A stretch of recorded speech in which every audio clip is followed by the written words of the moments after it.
This video is brought to you by Miniature Market. Thousands of board games, miniatures, and paints, discount prices at miniaturemarket.com. Hey everybody! You know something?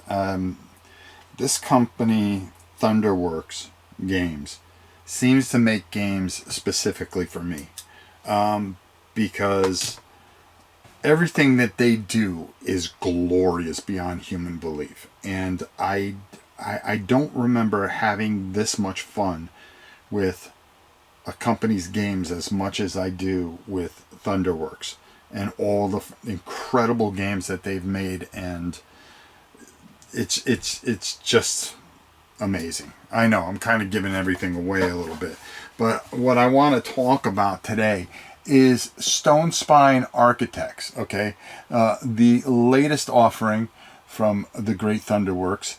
Hats off to Keith and his company. It's fantastic. Jordy Aiden made this one, and wow, can this company do anything wrong? Now I'm going to go down. If you want to see the actual rules for it, go see Rodney's video. Watch it played.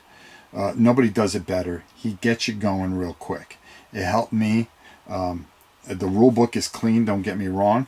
I'm going to show you some things with the solo part of this, which is really, really interesting, and how it plays out. So we're going to take a look at that. We're going to go down to the table.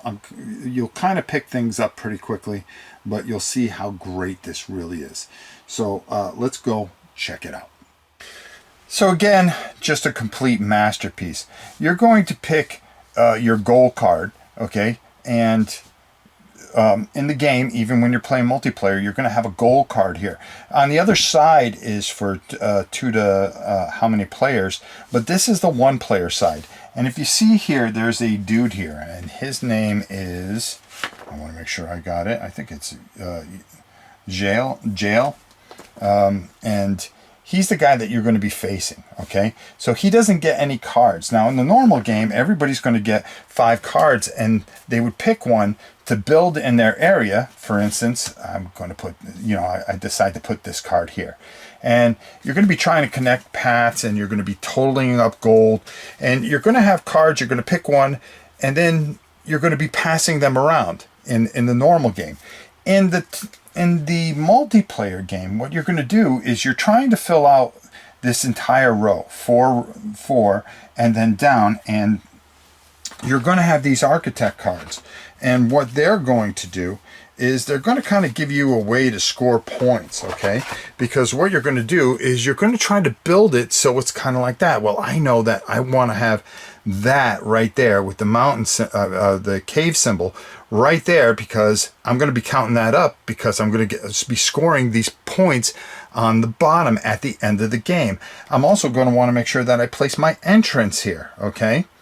And I'm going to be trying to also match up things, because at the end you're going to have your final scoring, where what you're going to be doing is, gold cards, challenge cards, chamber reputation, how much reputation, that's these stars that you have here, okay? And there's going to be different things on the cards. Blueprint and dungeon paths, that's going to be a big deal towards the end of the game of scoring. You also have these cards that what's going to happen is when you turn these over, you're going to fill these with these tokens, and when you fill them, you are going to turn them over, and they're going to have certain things. And there are 4 spaces here.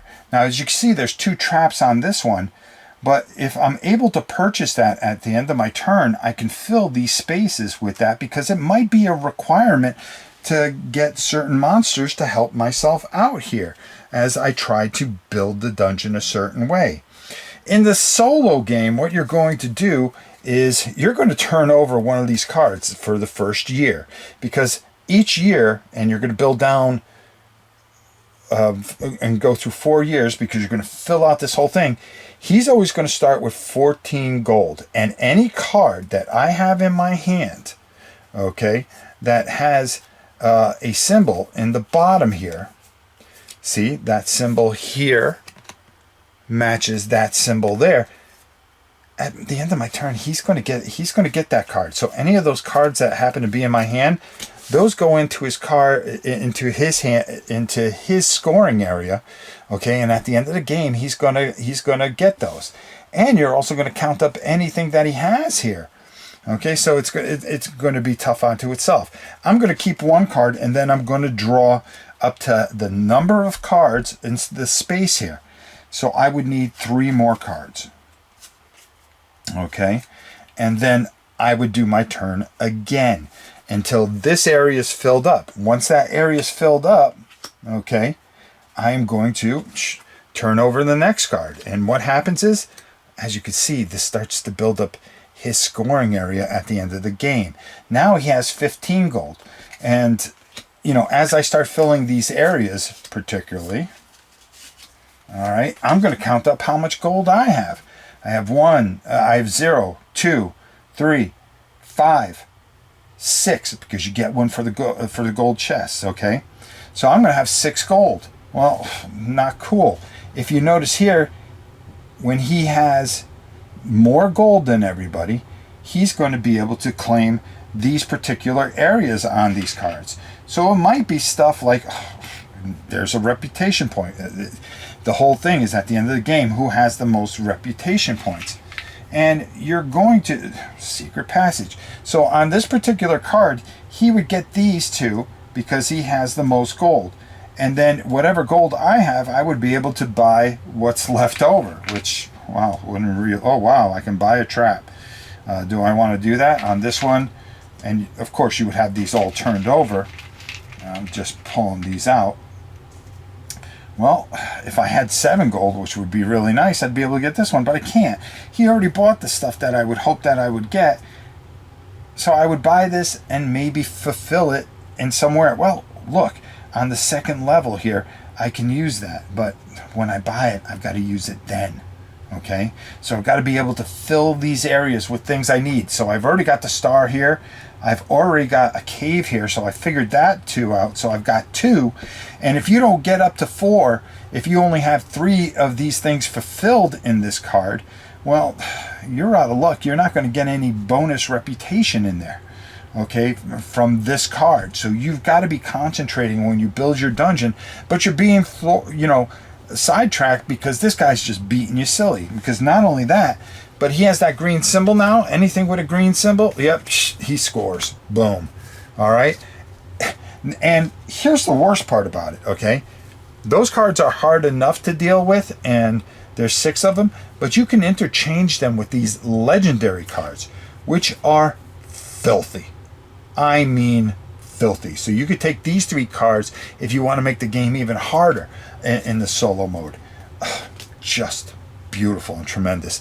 And the thing that really blows me away about, not only is the game great, and you know, you got these beautiful scoring pads, and you get all these beautiful cards and components and stuff like that, but they give you the trays, and everything in the box is pre-planned on how this is a company that does it right.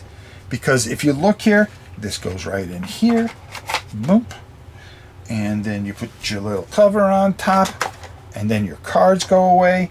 Everything goes in here real nice and neat, and it's ready for the next time you play. You don't have to kind of figure and baggy everything. They make it easy for you, for easy storage, so you can just, okay, let's play. Boom. And you are off and running. Tremendously well thought out production, game, quality, and overall experience. This is glorious. And it's affordable on top of it. It's not expensive. Go to Miniature Market and you'll see. You can pick it up for 30 bucks. How many great games can you pick up for 30 bucks? Not many, folks. Not many. But this company gives you enough of everything, so there is so much replayability and so many different variances that it's mind-boggling what they do. Again, I didn't explain everything because every turn you know, once those are gone, you pick more. And remember, you're only playing 4 rounds, so you have so much variance. You never know what you're going to get, and that's what just makes this superb. fantastic production, fantastic gameplay, fantastic company. One of my favorites. And I've just, every time I play their games, I just love their games even that much more, and everything that they do. Their role player tales are just glorious, and I'm a fan for life. Let's go up top, and believe it or not, I actually have some more final thoughts on this one. So let's head up top and get my final thoughts on this. I mean, is this great or what? You need to pick this up. Affordable, but tons of gameplay, beautiful. Like I talked about, the box even has perfect places for. I mean, everything is so well thought out. This, I mean, what do you say? I mean, what do you say at this point about this company? That I can't ever remember a bad game that they've put out. Everything they put out is just masterful. It's smart. It's brilliant. It's to the point, and it's glorious. I mean, what more could you ask? This is a great, great company making a great game. Make sure that you go out and pick this up. This is a keeper, a lifetime keeper. Stonespine Architects, another masterpiece from our good friends at Thunderworks. From the guy that made Calligrapher or something like that. That's one I haven't played. That's the only one I haven't played. I'm going to have to check that out at some point. But glorious, glorious. Check it out. You can never go wrong with a Thunderworks game.